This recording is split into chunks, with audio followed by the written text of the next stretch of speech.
तो लावा budget segment के 5G smartphone launch करते ही जा रहा है। अभी कुछ दिनों पहले हमने लावा शार्क 5G का रिव्यू करा था एंड आज हमारे पास एक और लावा का 5G स्मार्टफोन है सेम प्राइस रेंज में। यह है लावा स्टॉर्म लाइट एंड दो वेरिएंट में फोन अवेलेबल है 464 एंड 4128। 464GB वेरिएंट की प्राइसिंग है 8,000 रुपए, 4128GB की प्राइसिंग है 8,500 रुपए, तो सिर्फ 500 रुपए का अंतर है। फोन में जो यहाँ पे डिफरेंस है वो है प्रोसेसर का। तो शार्क में कंपनी यूनिसॉक का प्रोसेसर प्रोवाइड कर रही थी जो बहुतों को पसंद नहीं आया था, बट इस फोन में कंपनी ने मीडियाटेक डायमेंसिटी 6400 प्रोसेसर दिया है। ये इंडिया का पहला स्मार्टफोन है जो इस बजट में ये प्रोसेसर आपको प्रोवाइड कर रहा है। तो अगर आप भी 10,000 रुपए के अंदर 5G स्मार्टफोन लेने की सोच रहे हो एंड आप इसके बारे में और जानना चाहते हो तो वीडियो को आप एंड तक देखते रहिए।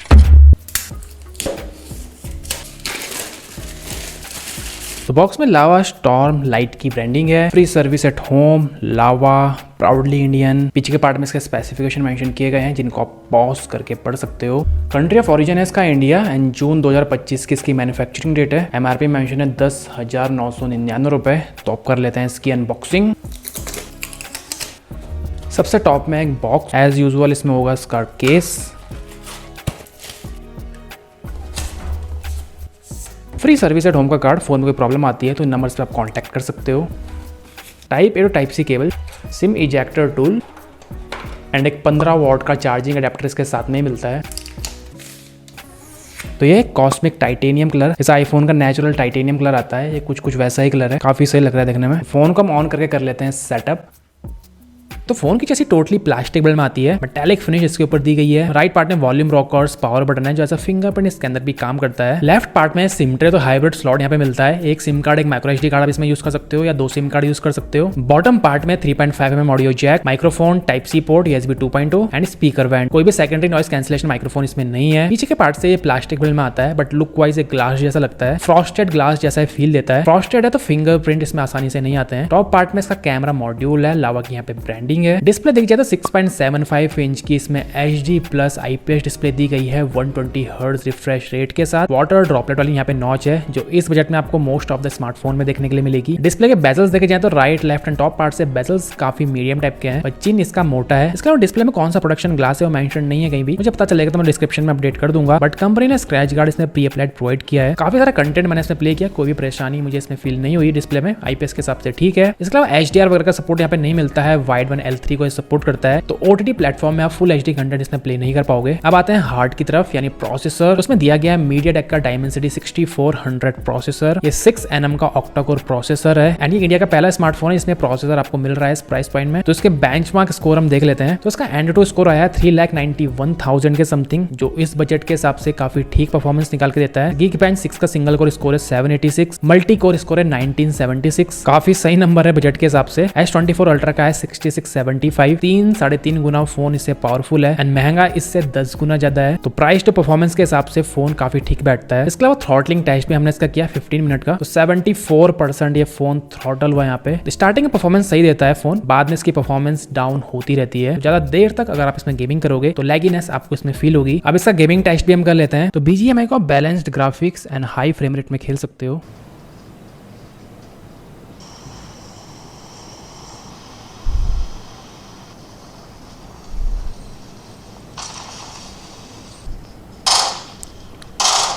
तो बजट के हिसाब से अच्छी खासी गेमिंग आप इसमें कर सकते हो। काफ़ी देर तक गेमिंग करोगे तो लैगीनेस आपको इसमें फील होगी थोड़ी बहुत।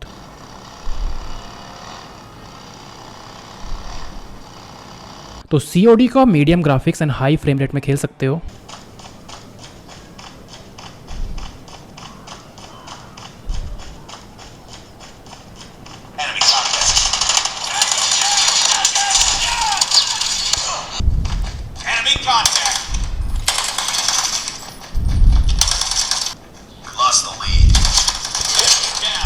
गेमिंग टेस्ट आपने देखा, नॉर्मल सेटिंग में आप तकरीबन सारी गेमिंग इसमें कर सकते हो। इतने ग्राफिक इंटेंस गेम है, BGMI वगैरह COD वगैरह वो भी खेल सकते हो नॉर्मल ग्राफिक्स में। अब बात करते हैं इसके सेंसर्स की। तो इसमें साइड फिंगरप्रिंट स्कैनर है एंड जितना इसको हमने टेस्ट किया 10 में से 10 बार इसने परफेक्टली काम किया, बट ये थोड़ा सा स्लो लगता है। वर्क प्रॉपरली करता है पर थोड़ा सा स्लो है। बाकी सेंसर्स टेस्ट में बैरोमीटर को छोड़ के इसमें तकरीबन सारे सेंसर्स आपको मिलते हैं। अब आते हैं रैम एंड स्टोरेज पार्ट में। तो 4GB की LPDDR4X इसमें रैम है, प्लस 4GB वर्चुअल रैम का सपोर्ट मिलता है। मतलब स्टोरेज के कुछ पार्ट को आप एज अ रैम भी यूज कर सकते हो। ये बहुत ज्यादा इफेक्टिव नहीं होता है, स्टिल आप यूज कर सकते हो। इसके अलावा स्टोरेज यहाँ पे मिलती है UFS 2.2 64 या 128 एंड 1 TB की स्टोरेज एक्सपेंडेबल भी है। तो इसका read and write speed test भी आप चेकआउट कर लीजिए। UFS 2.2 के हिसाब से ठीक परफॉर्मेंस है। अब आते हैं बैटरी पार्ट में, तो 5000 mAh की इसमें लिथियम पॉलीमर बैटरी का सपोर्ट है, बस 15 वॉट का चार्जर बॉक्स में ही मिलता है। तो ज्यादा फास्ट चार्जिंग तो आपको इसमें नहीं मिलेगी, 15 वॉट उतनी फास्ट आज के टाइम में नहीं मानी जाती, बट ठीक है बजट के हिसाब से। एक सिंगल चार्ज में आप तकरीबन इसको 1 से 1.5 दिन तक यूज कर सकते हो कैजुअल यूजेस में। अब आते हैं इसके OS पार्ट में, तो लावा की एक चीज मुझे काफी पसंद आती है, जैसे आपको काफी बार बताया भी है, इनका OS बिल्कुल इनका क्लीन रहता है, क्लोज टू स्टॉक रहता है, कोई भी फालतू की ब्लोटवेयर ऐप नहीं रहती है,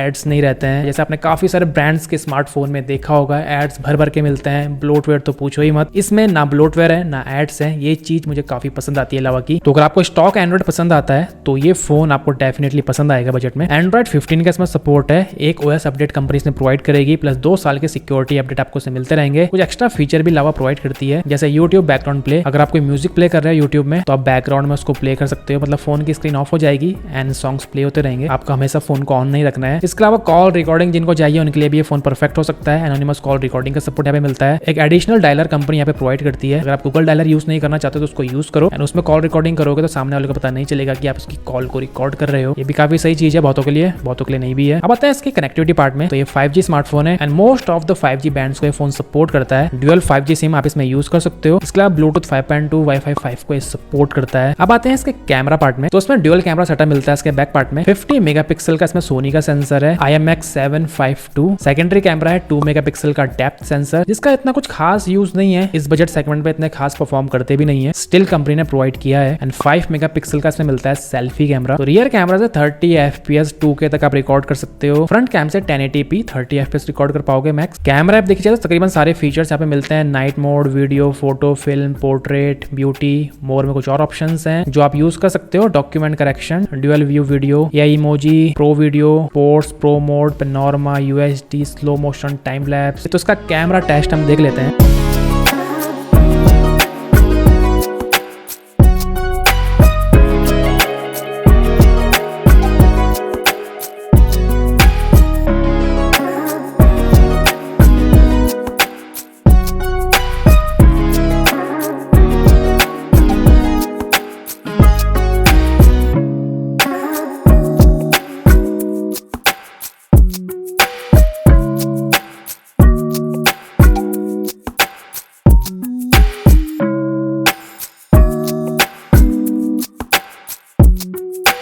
तो इसके कैमरा की परफॉर्मेंस मुझे काफी ठीक लगी। सोनी का यहाँ पे सेंसर मिलता है, वो भी इस बजट सेगमेंट में। तो डे लाइट में अच्छी खासी फोटोग्राफी आप इसमें कर सकते हो। पोर्ट्रेट मोड काफी ठीक है, थोड़े से एजेस में उतना परफेक्टली काम नहीं करता है, बट बजट के हिसाब से ठीक मैं बोलूंगा यार। तो अच्छी लाइटनिंग कंडीशन में डे लाइट में आप अच्छी खासी फोटोग्राफी इसमें कर सकते हो, डिसेंट टाइप की। नाइट में इसका कैमरा ठीक ठाक सा मुझे लगा, थोड़ा सा स्ट्रगल करता है। 8000 रुपए के हिसाब से इससे बेटर कैमरा तो मुझे नहीं लगता आपको मिल सकता है। सिंगल बॉटम फायरिंग स्पीकर का इसमें सपोर्ट मिलता है, तो इसका स्पीकर टेस्ट भी हम कर लेते हैं।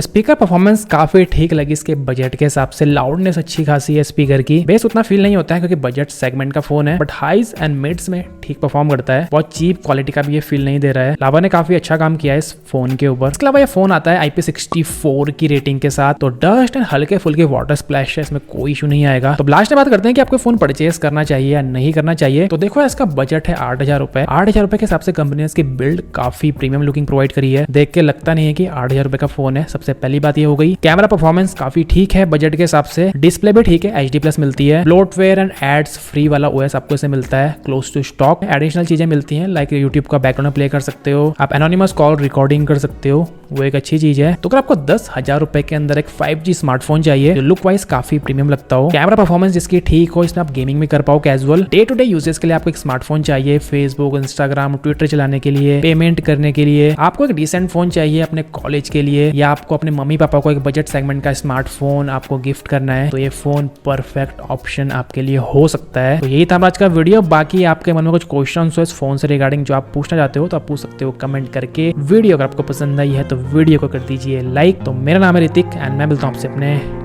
नेक्स्ट वीडियो में।